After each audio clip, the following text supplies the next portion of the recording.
వేదికపై ఉన్నటువంటి పెద్దలకందరికీ పేరు పేరున అదేవిధంగా ఈ సమావేశానికి వచ్చినటువంటి మిత్రులకందరికీ నేను నమస్కారాలు తెలియజేస్తూ ఈనాడు భారత్ బచావో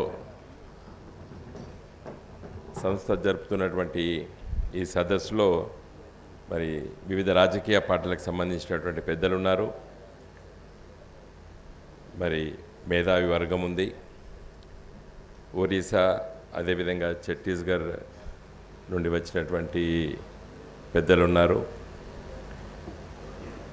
చాలా విషయాలు ఛత్తీస్గఢ్లో ముఖ్యంగా బస్తర్ జిల్లా, నాటి బస్తర్ జిల్లా, ఇప్పుడు అది 5 జిల్లాలుగా విభజించబడ్డది. ఇప్పుడు నాటి బస్తర్ జిల్లా మనకందరికీ తెలుసు, కేరళ రాష్ట్రంతో సమానంగా ఉండే విస్తీర్ణం లోపట ఆనాటి బస్తర్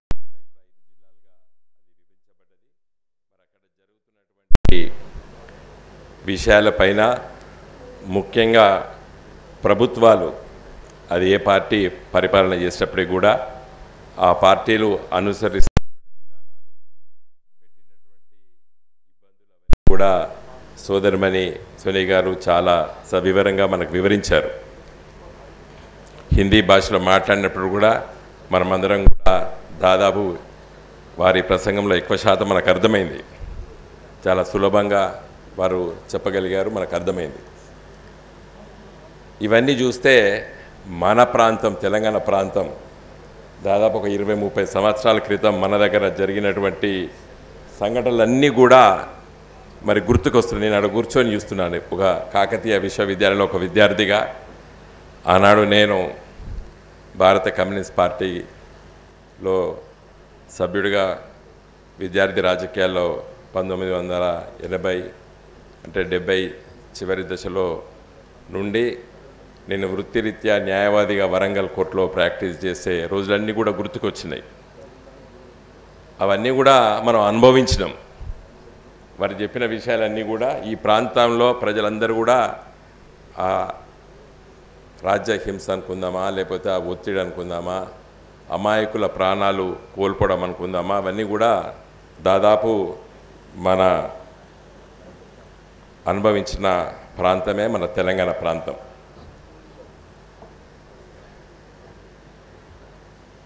అయినప్పటికీ ఆ ఉద్యమం అంతకంటే పూర్వము చరిత్రలోకి వెళ్తే దాదాపు మనం ఎక్కువ శాతం మనం పుట్టలేదు. 1948 ఆ ప్రాంతంలో, తెలంగాణ ప్రాంతంలో నాడు తెలంగాణ సాయుధ పోరాటంలో ఇచ్చినటువంటి నినాదం దున్నేవాడికే భూమి. ఆ రోజు ఎవరు అర్థం చేసుకోలేదు. అది పాపం ఆనాటి ఉమ్మడి కమ్యూనిస్ట్ పార్టీ ఇచ్చినటువంటి నినాదం దాదాపు ఇప్పుడు ఆచరణలో సాధ్యమైపోయింది. అధికారంలో లేకపోవచ్చు. ఈరోజు దేశం మొత్తంలో ప్రొఫెసర్ హరగోపాల్ గారు ఉన్నారు, కోదండరామ్ గారు ఉన్నారు, ప్రొఫెసర్ గారు, వారికి తెలుసు. ఈరోజు మన రాష్ట్రం మాత్రమే చిన్న కమతాలకు ఇలా ఉంది. దాదాపు 85% లెస్ దెన్ 2 హెక్టార్స్ ఉన్నటువంటి కమతాలు ఉన్నాయి. కారణం శ్రీమతి ఇందిరాగాంధీ గారు తీసుకొచ్చినటువంటి మరి ల్యాండ్ రిఫార్మ్స్ చట్టం కావచ్చు, అంతకంటే ఎక్కువ మరి ప్రజా ఉద్యమాల ద్వారానే జరిగినట్టు మనకందరికీ తెలుసు, వివిధ కారణాల వల్ల. అందుకోసమే ఈరోజు ఉత్పత్తి కూడా ఎక్కువ పెరిగింది తెలంగాణ ప్రాంతం, నేటి తెలంగాణ రాష్ట్రంలో. వ్యవసాయ ఉత్పత్తులు కూడా విపరీతంగా పెరిగినాయి. అంటే ఒక సామాజిక ఉద్యమాల ఒక ప్రభావం గురించి నేను మాట్లాడుతున్నాను. ఈ ప్రాంతంలో నాటి నుండి నేటి వరకు మన రాష్ట్రం, ఇప్పుడు కొత్త రాష్ట్రంలో జరిగినటువంటి పూర్వీకులు చేసేటువంటి ఉద్యమాల ఫలితాలు కొంతవరకు సామాన్య ప్రజానీకానికి వచ్చినాయి. కాబట్టి ఈరోజు బస్తర్లో సోదరిమణి గారు వివరించినటువంటి విషయాలన్నీ కూడా మనలాంటి వాళ్ళము స్పందించాలి. అందుకే నేను మా పార్టీ సభ 27వ తారీఖు నాడు ఉంది. అక్కడ ఉండి కూడా నేను ఉదయం పూట ఇక్కడికి వచ్చి ఈ సమావేశంలో హాజరైపోదామని వచ్చాను. ఆ ఏర్పాట్లలో ఉన్నాం, వరంగల్లో జరుగుతున్నాయి. కారణం ఏంటంటే అట్లీస్ట్ మనం మద్దతు తెలియజేస్తాం. బస్తర్ ప్రాంతంలో జరుగుతున్నటువంటి ఆ ప్రజానీకం, ముఖ్యంగా మరి ఆదివాసులపైన జరుగుతున్నటువంటి పోలీస్ నిర్బంధాలు అనుకోండి, లేకపోతే ఒక విధంగా వారిని కాల్చి చంపడం అనుకోండి. ఇక్కడ ఈ భారత్ బచావో సంస్థ ఇచ్చినటువంటి ఈ వివరాలన్నీ చూస్తే ఈవెన్ మావోయిస్ట్ పార్టీ వాళ్ళు చెప్పిన విషయాలు కూడా చెప్తే మా క్యాడర్ ఇంతమంది వచ్చారు, సామాన్య ప్రజలు ఇంతమంది వచ్చారని కూడా చెప్పడం జరిగింది ఇక్కడ. అంటే పత్రికలు కూడా చూస్తున్నాం, వివిధ పత్రికలు కూడా తెలియజేస్తున్నాయి. ఒక్కొక్క సంఘటన లోపల 20 మంది, 40 మంది, 50 మంది, 60 మంది ఇటీవల కాలంలో చనిపోతున్న దాంట్లోపట మావోయిస్ట్ పార్టీకి సానుభూతులు అయితే కావచ్చు తప్పితే కానీ ఆయుధాలు పట్టుకొని తిరగబడేటువంటి వ్యక్తులైతే కాదు అనేటువంటి విషయాన్ని కూడా చాలా స్పష్టంగా రాజకీయ పార్టీల నాయకులం కాదు, మరి పత్రికా రంగము వివిధ సంస్థల ద్వారా మనకు తెలుస్తున్నది. కాబట్టి మరి మనం ఈరోజు ఇలాంటి సమావేశాలు పెట్టుకొని ఈ భారతదేశంలో భూభాగమైనటువంటి మరి బస్తర్ ప్రాంతంలో జరుగుతున్నటువంటి విషయాలపైన స్పందిస్తేనే కేంద్ర ప్రభుత్వానికి దృష్టికి వస్తుంది. ఇక్కడ తెలుసు తప్పనిసరిగా కేంద్ర ప్రభుత్వానికి సంబంధించినటువంటి ఇంటెలిజెన్స్ సంస్థలు ఇవన్నీ కూడా తెలియజేస్తాయి. వివిధ రాజకీయ పార్టీలు వచ్చి మాట్లాడుతున్నాం. మనం ఎందుకు మాట్లాడుతున్నాం? రాజ్యాంగాన్ని కాపాడాలని మాట్లాడుతున్నాం. ఇవాళ రాజ్యాంగంలో మరి డాక్టర్ గారు మనందరితోని ఈరోజు పీఠిక ప్రియాంబుల్ చదివించారు. దాంట్లో వారు చెప్తున్నప్పుడు సెక్యులర్ అనేటువంటి పదం వచ్చినప్పుడు నాకు ఇమ్మీడియట్గా సుప్రీంకోర్టు ఇటీవల కాలంలో ఇచ్చినటువంటి తీర్పు కూడా తెలుసు మనకి. ఎవరు సెక్యులర్ అనే పదాన్ని రాజ్యాంగంలో ప్రియాంబుల్లో తొలగించాలని చెప్పి మరి బీజేపీకి సంబంధించినటువంటి మాజీ పార్లమెంట్ సభ్యులే కేసేశారు సుప్రీంకోర్టులో. సెక్యులర్ అండ్ సోషలిస్ట్ ఈ 2 పదాలు ప్రియాంబుల్ నుండి తొలగించాలని ఫైల్ చేశారు. అదృష్టవశాత్తు మరి సుప్రీంకోర్టు జోక్యం చేసుకొని దాన్ని తిరస్కరించింది. నేను వెంటనే ఒక వ్యాసం మరి ఆంధ్రజ్యోతి మిత్రులకు పంపించాను, పబ్లిష్ చేశారు 2-3 డేస్ తర్వాత. అంటే ఒక మంచి తీర్పు ఇచ్చింది సుప్రీంకోర్టు అని.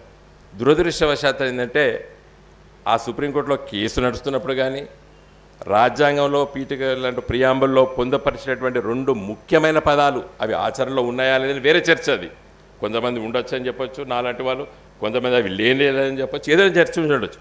కానీ ఆ స్పిరిట్ని కూడా తొలగించాలని చెప్పి కూడా ఇలా ఆలోచన చేస్తున్నారు. కాబట్టి రాజ్యాంగాన్ని పరిరక్షించాలంటే టు స్టార్ట్ విత్ ఇలా మనమందరం కూడా మళ్ళొకసారి మన నోటి ద్వారా దాన్ని పలికినాం. అట్లీస్ట్ ఆ 2 పదాలైనా ఉంటాయా పోతాయా అనేది కూడా మరి చూసుకోవాలి. ఎందుకంటే ఈనాటి ఎన్డీఏ ప్రభుత్వము ఫ్యూచర్లో they may bring A legislation also, they may bring ఏ వాళ్ళు ఏమంటున్నారు అసలు కాన్స్టిట్యూట్ అయినప్పుడు కాన్స్టిట్యూషన్ అసెంబ్లీ లోపల ఈ పదాలు లేవు, సో ఇవి తర్వాత చొప్పించబడ్డాయి సెక్యులర్ అండ్ సోషలిస్ట్ పదాలు, కాబట్టి రాజ్యాంగ సవరణ కూడా అవసరం లేదు తీసేయచ్చు అంటున్నారు. రాజ్యాంగంలో ఉండేది రాజ్యాంగ సవరణ, దట్ ఈజ్ ఆల్సో ఒక టాక్ ఉంది, అది ఎంత stupid talk, but in spite of it వాళ్ళు రాస్తున్నారు దాంట్లో ఏది రాజ్యాంగ సవరణ లేకుండా తీసేయచ్చు, ఎందుకంటే రాజ్యాంగ సభలో చెప్పలేదు కాబట్టి అవి లేవు కాబట్టి. సో ఇప్పుడు మనం ఇక్కడ ఉన్న వాళ్ళందరం కూడా ఇలాంటి విషయాలపైన కూడా మనం స్పందించవలసినటువంటి అవసరం ఉంది. తర్వాత మరి ఆర్టికల్ 1 ఏం చెప్తుంది? అది సింపుల్ వర్డ్స్లో India that is Bharat shall be a union of states, shall be a union of states. India that is Bharat shall be a union of states, that is article 1 of our constitution. మరి స్టేట్స్కు power law and order, how come the government of India నేనే తీసేస్తా, నేనే దీన్ని తొలగిస్తా, నేనే దీన్ని చేస్తే ఎట్లా అంటారు? So they are against the spirit of the constitution. Law and order has to be taken care by the respective state governments. అది రైటా రాంగా ఏ విధంగా చేస్తారనేది దట్ ఈస్ డిఫరెంట్ ఇష్యూ. కాబట్టి ఇలా రాజ్యాంగం గురించి మనం అందరం మాట్లాడుకునే సందర్భంలో భారత్ బచావో రాజ్యాంగం రక్షించుకోవాలి అని చెబుతూ మరి అతి ముఖ్యమైన విషయం ఇలా కేంద్ర రాష్ట్ర ప్రభుత్వాలు మరియు మావోయిస్ట్ పార్టీ కాల్పులు విరమణ పాటించాలి అని చెప్పి మనం ఇక్కడ మాట్లాడుకుంటున్నాం. ఎందుకు మాట్లాడుకుంటున్నాం? మనం భారత పౌరులు మన సోదరులు సోదరిమణులు ఇవాళ మన పక్క ప్రాంతంలో మరి వాళ్ళు ప్రాణాలు కోల్పోతున్నారు కాబట్టి మరి ఇద్దరు కూడా ఇటు ప్రభుత్వాలు అటు మావోయిస్ట్ పార్టీ కూడా మీరు కాల్పులు విరమణ పాటించాలి, చెయ్యాలి, చర్చలు మనం ముందుకు వెళ్ళొచ్చని కూడా చెప్తున్నాం. ఈరోజు చర్చలు కాల్పుల విరమణ అనేది ఈ దేశానికి కొత్త కాదు, మనకందరికీ తెలుసు. ఇంతకంటే తీవ్రంగా మరి అలజడి కానివ్వండి, లేకపోతే కాల్పులు ప్రభుత్వకిను కొన్ని సంస్థలకు ఈశాన్య రాష్ట్రాల్లో జరిగినాయి. ఉల్ఫా, బోడోల్యాండ్, మిజోరాం, మణిపూర్, నాగాస్. మరి వాటి అన్నిటితో చర్చలు జరిపే కొంతవరకు మనము సమస్యలు పరిష్కరించుకుంటున్నాం. ఇటీవల కాలంలో కూడా మణిపూర్లో జరిగింది. అవి నేను ఆ సబ్జెక్టులోకి వెళ్ళడం లేదు, కానీ మన షెడ్యూల్ తెగల మధ్యలో వచ్చినటువంటి ఒక మనస్పర్ధలు ఘర్షణ రూపంలో జరిగింది. పార్లమెంట్లో ఆల్ పార్టీ మీటింగ్ పెడితే మా పార్టీ తరఫున నేను వెళ్ళడం జరిగింది. పార్లమెంట్ లైబ్రరీలో ప్రధానమంత్రి గారు, అమిత్ షా గారు వీళ్ళందరూ కూడా ఏర్పాటు చేశారు జస్ట్ లాస్ట్ ఇయర్. మరి అంత సీరియస్గా గవర్నమెంట్ ఆఫ్ ఇండియా ఆలోచిస్తుంది కదా, why can't they take steps? ఇక్కడ కూడా మరి ఇంతమంది ఆదివాసులు చనిపోతున్నారు.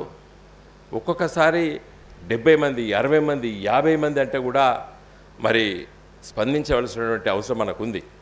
వాళ్ళందరూ కూడా తుపాకులు పట్టుకొని పోలీసు మిలిటరీకి వ్యతిరేకంగా కొట్లాడినట్టు మనకైతే అవపడతలేదు అక్కడ ఎక్కడ కూడా. మరి అంతమంది చనిపోతున్నారంటే డెఫినెట్గా మనము తప్పనిసరిగా మరి మాట్లాడవలసిన అవసరం ఉన్నది. మాట్లాడకపోతే మనం నేరం చేసినట్టు. తప్పనిసరిగా మనం మాట్లాడాలి. ఇటు ప్రభుత్వాలు, కేంద్ర రాష్ట్ర ప్రభుత్వాలు, అటు మావోయిస్ట్ పార్టీ గారు ఇంతకుముందు కూడా మరి మిత్రులు ఇన్నయ్య గారు కూడా చెప్పారు, మీరు కూడా మరి కాల్పులు, ఆయుధాలు మరి విరమణ చేస్తారా? ఏదో ఒక there should be some proposal from your end also. మీరు కూడా చెప్పాలి. చెప్పినట్టు కూడా మనం చూసాం కొన్ని పత్రికల్లో, అక్కడక్కడ వింటున్నాం. కాబట్టి దయచేసి మనం అందరం కూడా ఈ వేదిక ద్వారా, పెద్దలు హరగోపాల్ గారు ఉన్నారు, ఇంకా చాలామంది పెద్దలు ఉన్నారు, మనం అందరం కూడా ఆలోచన చేయవలసిన అవసరం ఉంది. ఈ దేశంలో మన రాజ్యాంగం ఏదైతే ఆ స్ఫూర్తి ఉన్నదో దాన్ని ముందు తీసుకెళ్ళవలసిన అవసరం ఉంది. కాబట్టే మనం అందరం కూడా ఇక్కడ కూర్చున్నాము. రాజ్యాంగ స్ఫూర్తిని కాపాడండి అని పిలుపు మాత్రమే మనం ఇస్తున్నాం. అంతకంటే పెద్ద మనం కొత్తగా చెప్పేది కూడా ఏం లేదు. కాబట్టి ఈ సందర్భంలో పట్ల నేను ఎక్కువ సమయం తీసుకోకుండా, భారత ప్రభుత్వాలు, అటు ఇదివరకు కాంగ్రెస్ పార్టీ కానివ్వండి, ప్రస్తుతం ఉన్నటువంటి బీజేపీ ఎన్డీఏ ప్రభుత్వాలు కూడా ఏ విధంగా అయితే ఈశాన్య రాష్ట్రంలో అక్కడ కూడా ఇలాంటి పోరాటాలు జరుగుతున్నాయి. సరే, సమస్యలు వేరు, ఆలోచన విధానం వేరు కావచ్చు, కానీ మీరు అన్నట్టు మరి ఆ అలజడిని, లేకపోతే లా అండ్ ఆర్డర్ అంటున్నారు, ఎట్లయితే అక్కడ వాళ్ళతో మీరు చర్చించి మాట్లాడుతున్నారో అదే విధమైనటువంటి చర్చలు ఇక్కడ కొనసాగించి బస్తర్లో ఉన్నటువంటి ఆదివాసుల్ని కాపాడాలి. ఇంకా నేను చివరిగా సరే అక్కడ ఉన్నటువంటి ఖనిజ సంపదని దోపిడీ చేయడానికి అవన్నీ కూడా ఈ పాంప్లెట్లో చదవడం జరిగింది. నేను కొంత రిలవెన్స్ తెలంగాణ అంశానికి, తెలంగాణ రాష్ట్రానికి ఉన్నటువంటి ఒక సమస్య పైన వివరించి నేను ముగిస్తాను. నేను పార్లమెంట్ సభ్యుడిగా ఆంధ్రప్రదేశ్ రాష్ట్ర విభజన చట్టంలో బయ్యారంలో స్టీల్ అథారిటీ ఆఫ్ ఇండియా ఒక స్టీల్ ఫ్యాక్టరీ ఇండస్ట్రీని పెడతామని చెప్పి హామీ ఇచ్చింది. ఇక్కడ పార్లమెంట్ హామీ ఇచ్చింది, షెడ్యూల్లో పొందుపరిచారు. దాన్ని స్టడీ చేసేసి ఇక్కడ నాణ్యతమైనటువంటి ఖనిజ సంపద లేదు కాబట్టి విరమించుకుంటామని చెప్పి వీలు కాదని కూడా చెప్పేసిండ్రు. సేల్ కేంద్ర ప్రభుత్వంతో మేము పలు సందర్భాల్లో మాట్లాడేటప్పుడు ఇంకా వీలు కాదంటే వదిలిపెట్టేయండి అని చెప్పారు. అప్పుడు కొంతమంది మిత్రులు మా దృష్టికి తీసుకొస్తే నేను స్పెసిఫిక్గా ప్రధానమంత్రి గారితో మాట్లాడడం జరిగింది. అక్కడ ఉన్నటువంటి మినిస్టర్తో మాట్లాడాను. మీరు ఒరిస్సాలో, అదేవిధంగా ఛత్తీస్గఢ్లో ఉన్నటువంటి ఖనిజ సంపద మీరు విశాఖ స్టీల్కి తీసుకెళ్తున్నారు, తర్వాత అక్కడి నుండి విదేశాలకి మీరు ఎక్స్పోర్ట్ చేస్తున్నారు. ఐరన్ ఓరు జపాన్కి పోతుంది, చైనాకి పోతుంది, బెజింగ్ ఒలింపిక్స్ కూడా చాలా పోయింది. ఇంకొక 100 సంవత్సరాల వరకు అక్కడ ఖనిజ సంపద ఉన్నదంటున్నారు. మీరు బ్రహ్మాండంగా రైల్వే లైన్స్ వేశారు.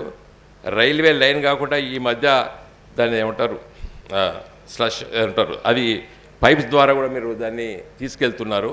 మరి అలాంటిది మా తెలంగాణకు చాలా దగ్గర, మరి ఛత్తీస్గఢ్ను, ఒరిస్సా మీరు వెయ్యాలి, రైల్వే లైన్ వేయాలని చెప్తే వీలు కాదండి, అది ఇంపాసిబుల్, అక్కడ దండకారణ్యం, ఫారెస్ట్ ఉంది, ఎన్విరాన్మెంట్ ఉంది. ఇంపాసిబుల్ అని చెప్తే ఇట్స్ ఫ్యాక్ట్ అని చెప్పి నేను ఐ కెప్ట్ క్వైట్. లేటెస్ట్ మొన్న రైల్వే బడ్జెట్లో 1800 కోట్లు పెట్టి ఇలా మల్కనగిరి నుండి భద్రాచలం రోడ్ అంటే కొత్తగూడానికి రైల్వే లైన్ వేశారు. అరే నేను ఇంత కష్టపడి తిరిగితే రాలేదా, ఎట్లా శాంక్షన్ అయింది, ఎవడు అడగంది రైల్వే లైన్ ఎట్లా శాంక్షన్ అయిందని నాలాంటి వాడు దృష్టి పెట్టి దాన్ని మొత్తం స్టడీ చేస్తాను నేను. కారణం ఏంటంటే మల్కనగిరి అంటే అది ఒరిస్సా ఛత్తీస్గఢ్ బార్డర్. అక్కడి నుండి ఇంకా ఫాస్ట్గా ఇప్పుడు సర్వే అవుతున్నది. ఇప్పుడు ఇది వచ్చేసి గోదావరి భద్రాచలం టౌన్ దగ్గర వచ్చేసి కూరం ఉంటుంది, అట్నుండి తీసుకొచ్చేసి కొత్తగూడెం టు మనగూరు లైన్కు కలుపుతున్నారు. ఏదో సంపూరం అయితే వెంకటాపురం కాదు, ఏదో అయితే కలిపి ఎందుకు మళ్ళీ కొత్తగూడెం నుండి డోర్నకల్కి ఇప్పుడు డబుల్ లైన్ వేస్తున్నారు. అది ఫాస్ట్గా వర్క్స్ అవుతున్నాయి. సో దే వాంట్ టు అక్కడ ఛత్తీస్గఢ్లో అదేవిధంగా మరి ఒరిస్సాలో ఉన్నటువంటి ఖనిజ సంపద ఐరన్ ఓర్ అంతా తీసుకొచ్చేసి మంచి north to south grand trunk train అంటారు లైన్, ఏది ఫ్రమ్ ఢిల్లీ టు చెన్నై వరకు ఉన్నది జీటీ లైన్ అంటారు రైల్వే భాషలో. సో దానికి అటాచ్ చేసేస్తే తీసుకొచ్చేసేసి అది వెస్ట్రన్ ఇండియా అంటే గుజరాత్కి తీసుకెళ్ళి ఆడొక పెద్ద ఇండస్ట్రీ పెట్టడానికి ఈ కార్పొరేట్ సెక్టర్ ఆలోచన చేసింది, అక్కడ తీసుకెళ్ళడానికి ప్రయత్నం చేస్తున్నారు. సో తెలంగాణ కాన్సెప్ట్, తెలంగాణ రాష్ట్ర కాన్సెప్ట్లో రాజ్యాంగంలో పార్లమెంటు పాస్ చేసినటువంటి బిల్లు మరి ఆంధ్రప్రదేశ్ రాష్ట్ర విభజన చట్టము దాంట్లో పొందపరిచిండ్రు. బయ్యారంలో స్టీల్ ఫ్యాక్టరీ పెడతామని చెప్పి ఈ వీలు కాదని చెప్పిండ్రు. కొన్ని రైల్వే లైన్ వేసి పెట్టమంటే రైల్వే లైన్ కూడా దండకారణ్యము, ఫారెస్ట్, ఎన్విరాన్మెంట్ రిజెక్ట్ చేసిండ్రు. ఇప్పుడు మాత్రం ఎవడు అడగంది ఇలా రైల్వే లైన్ ఎట్టి తీసుకెళ్తున్నారు. సో డెఫినెట్గా దీన్ని బట్టి మనకు అర్థమయ్యేది ఏంటంటే అక్కడ జరుగుతున్నటువంటి ఇవన్నీ కూడా అక్కడ ప్రజల హక్కుల్ని కాలరాచడానికి జరుగుతున్నటువంటి అవి. ఏదేమైనప్పటికీ కూడా ఇంతకుముందు ఒరిస్సా పిసిసి అధ్యక్షులు మాట్లాడినట్టు మరి మావోయిస్ట్ పార్టీ కూడా ఆలోచన చేయాలి. మరి అమాయకులైనటువంటి ప్రజలు ఇబ్బంది పడుతున్న సందర్భంలో ముందుకు వచ్చి మరి కేంద్ర ప్రభుత్వంతో రాష్ట్ర ప్రభుత్వాన్ని మరి ఒక సందేశం ఎట్లుండాలంటే వాళ్ళకు కూడా అనుమానం వస్తుంది, విరమిస్తాం, చర్చలు పెడతాం, మళ్ళీ వాళ్ళు కన్సాలిడేట్ అవుతారు, అందుకోసమే మాకు ఇబ్బంది అని చెప్పేసి వీళ్ళు చెప్తారు ఎటు అధికార తరఫు నుంచి. కాబట్టి మనలాంటి వాళ్ళకి అక్కడ శాంతి ఉండాలి, ప్రజల మరి అనవసరంగా అమాయకులు మరణించద్దని చెప్పేటువంటి ఉద్దేశంతో మనమందరం ఇక్కడ కూర్చున్నాం. కాబట్టి ఇరువైపులా ఇటు రెండు రాష్ట్ర ప్రభుత్వాలు మావోయిస్ట్ పార్టీ కూడా ఆలోచన చేసి వెంటనే మరి నిర్ణయం తీసుకోవాలని చెప్పి మనం కేంద్ర ప్రభుత్వాన్ని ముఖ్యంగా అమిత్ షా గారిని కోరాలి. ఎందుకంటే అమిత్ షా గారు ఒక డేట్ కూడా పెట్టిండు మార్చ్ 2026 అని. That is not correct. మీరు లా అండ్ ఆర్డర్ని కంట్రోల్ చేస్తుండొచ్చు కానీ ఐడియాలజీని అయితే కంట్రోల్ చేయలేరు కదా. కాబట్టి you have to convince them అసలు ఈ దేశానికి ఈ రాజ్యాంగం ఉంది, ఈ విధంగా పనులు చేసుకోవచ్చు, ముందుకెళ్ళవచ్చు, అభివృద్ధి చేసుకోవచ్చు, ప్రజల సమస్యలు పరిష్కరించుకోవచ్చు అని చెప్పి ఆ విధమైనటువంటి ఆలోచన విధానాన్ని తీసుకురావాలి తప్పితే కానీ మేము అణిచేస్తాము అనేటువంటి భాష సరైన భాష కాదని చెప్పి నేను భావిస్తూ సెలవు తీసుకుంటున్నాను.